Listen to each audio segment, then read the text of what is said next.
Olá pessoal, sejam todos bem-vindos a esta aula e vamos tratar de um assunto muito importante na área da saúde, que é o tema feridas e curativos.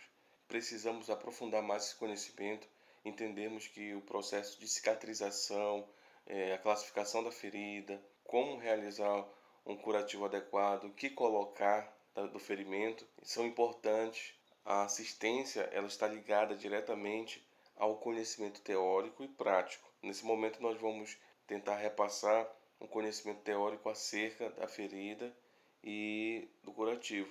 As feridas são importantes estudarmos porque elas vão nos dar suporte para entendermos o processo que elas passam, desde o processo de cicatrização até o aparecimento de tecido desvitalizado, como ocorre a remoção desse tecido, de que forma isso pode acontecer, tipo de feridas. É importante termos conhecimento para avaliar o leito da ferida, para podermos dar uma boa assistência, para sabermos qual tipo de curativo a ser aplicado naquele momento. Então vamos lá. Vamos iniciar nossa aula falando um pouco de anatomia.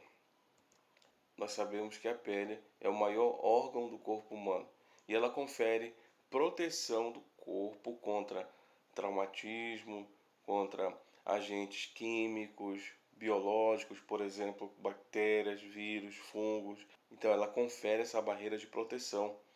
Ela também participa da regulação da temperatura corporal. Ela tem em sua superfície receptores táteis que vão conferir a sensibilidade do tecido a esses estímulos. Ela participa também, dentre outras funções, da síntese de vitamina D quando os raios solares incidem sobre a pele, estimulando assim a produção dessa vitamina.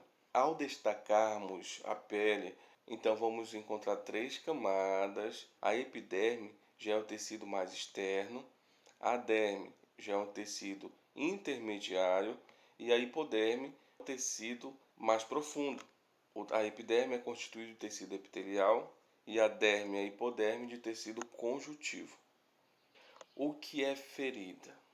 Analisando esta imagem, podemos dizer que a ferida ou lesão é quando ocorre a perda da continuidade do tecido. E dependendo da gravidade, essa perda pode ser superficial, atingindo apenas a, a epiderme ou a derme, ali numa escoriação, ou pode ser mais profundo, atingindo camadas mais internas do corpo, por exemplo, a hipoderme, que é o tecido subcutâneo, e logo abaixo pode atingir também o músculo e o tecido ósseo.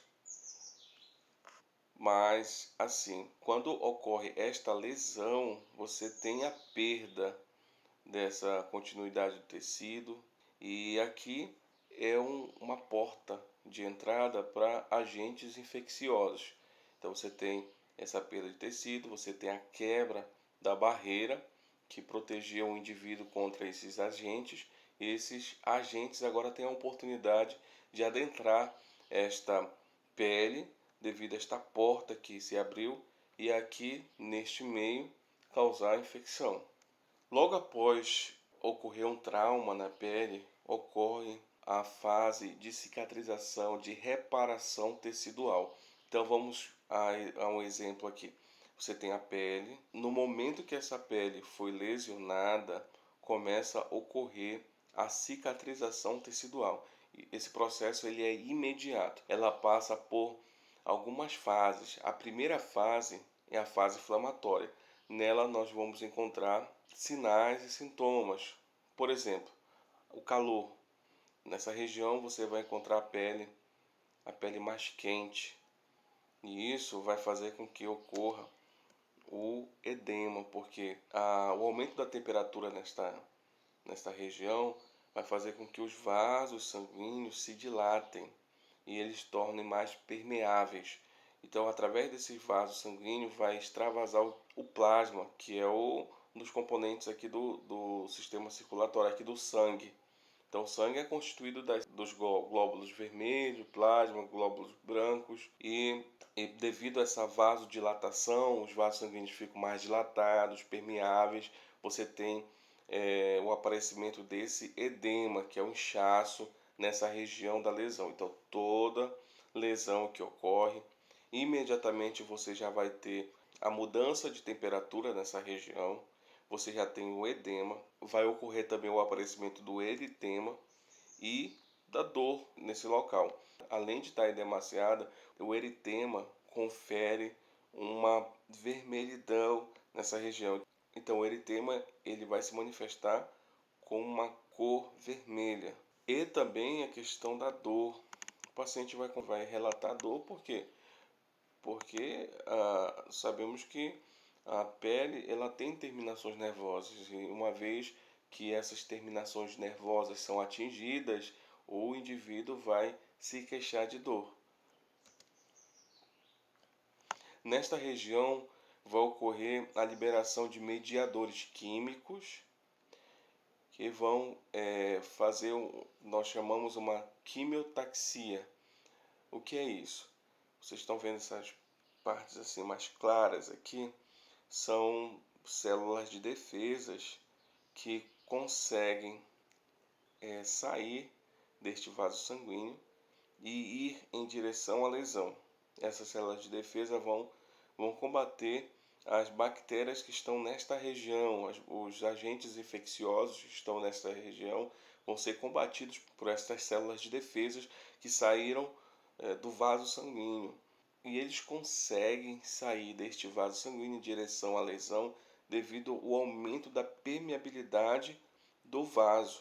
E este processo de saída da célula de defesa em direção à lesão nós chamamos de diapendese. Ocorre nesta região também a coagulação sanguínea, pois assim, após o rompimento da pele, ocorre o extravasamento além de plasma de sangue. E para estancar, para ocorrer a hemostasia deste sangramento, ocorre a coagulação desta região que foi lesionada através de fatores de coagulação, ação de plaquetas. Podemos dizer que ocorre aí um processo de estancar a pequena hemorragia que estava ocorrendo nesta região. A segunda fase é a fase proliferativa. Ela vai conferir a proliferação das células. O que é isso? A multiplicação dessas células em direção a esta região que foi lesionada, justamente para o processo, é um processo que nós chamamos de reparação tecidual. Então o tecido vai crescer novamente para que ocorra esta reparação tecidual. A vascularização nesta fase também é muito importante. O que é vascularização? É a formação de novos vasos sanguíneos que vão em direção à lesão. É através destes vasos sanguíneos que vão chegar nutrientes, oxigênio, para que ocorra a nutrição destas células que estão sendo formadas através desse processo de proliferação celular. E a ferida ela vai acabar sendo mais irrigada e ali estabelecendo um ambiente propício para que ocorra esta cicatrização, além de levar até esta ferida nutrientes necessários, oxigênio, levará também células de defesas que vão estar circulando nesta região para que ocorra uma defesa maior deste local que está sendo uma porta de entrada para agentes infecciosos. Então aqui você tem, além de uma barreira física que está sendo formada, que é a formação da pele novamente, você também tem uma barreira imunológica. Então o sistema imunológico está agindo nesse momento para que ocorra a proteção desta região, evitando assim a infecção. As células de defesas que estão indo até esta região nós chamamos de macrófagos. Os macrófagos estão saindo dos vasos sanguíneos em direção à lesão para que eles venham combater estes possíveis agentes infecciosos que podem estar tentando infeccionar esta ferida. E nesta região você vai encontrar a formação de tecido de granulação. Esse tecido de granulação é o tecido novo, é o que está sendo regenerado. Mais à frente nós vamos ver como este tecido ele é caracterizado. A próxima fase é a fase de remodelamento. Na fase de remodelamento, você vai ter esse tecido sendo remodelado. Você tem as fibras de colágeno nesta região que antes era lesão e ela vai conferir o aumento da resistência do tecido. O tom da pele passa de vermelho vivo para rosa claro. Então você tem essa alteração nessa região da ferida, que ele passa a ter uma resistência maior, e essa mudança também na cor da lesão, que ele deixa de ser um vermelho vivo, que seria o tecido de granulação, que ele tem essa característica principal, para se tornar um tecido rosa claro, que seria um tecido de epitelização, um tecido novo, ou seja, ele deixou de ser aquela lesão aberta para se tornar já um ferimento mais protegido, com a formação da barreira da pele. E por ser um tecido novo, ele tem essa cor, essa tonalidade de ser um rosa claro. Nós sabemos que existem vários tipos de feridas e aqui vamos tentar classificar a ferida. A ferida ela pode ser classificada quanto à causa, quanto à evolução, quanto à presença de infecção ou quanto ao comprometimento do tecido, dependendo do que causou, qual foi o agente que causou aquela ferida. Então, a causa pode ser cirúrgica, pode ser traumática, cirúrgica quando é intencional, o paciente foi ali ser submetido a uma cirurgia e, por exemplo, teve que tirar um apêndice. O procedimento de apendicectomia seria a remoção do apêndice através desse processo cirúrgico, uma ferida intencional, cirúrgica. Quanto à traumática, seria uma ferida que ocorreu de forma acidental, uma queda, um acidente de carro, um acidente de moto ou algo semelhante. Quanto à causa, eu posso classificá-la também como iatrogênicas. Essa lesão, essa infecção ocorre quando, por exemplo, você tem aqui uma inserção de um catéter. Esse catéter é um catéter central e por algum descuido o profissional vai ali com as mãos contaminadas de bactérias, de algum agente infeccioso, manipula este catéter e acaba contaminando essa pele, e essa região aqui desta lesão fica infectada, causando sinais de infecção neste local. O catéter central vai ter que ser removido quando há presença de infecção. Então você tem estas iatrogenias que ocorrem na hora da assistência dos profissionais de saúde.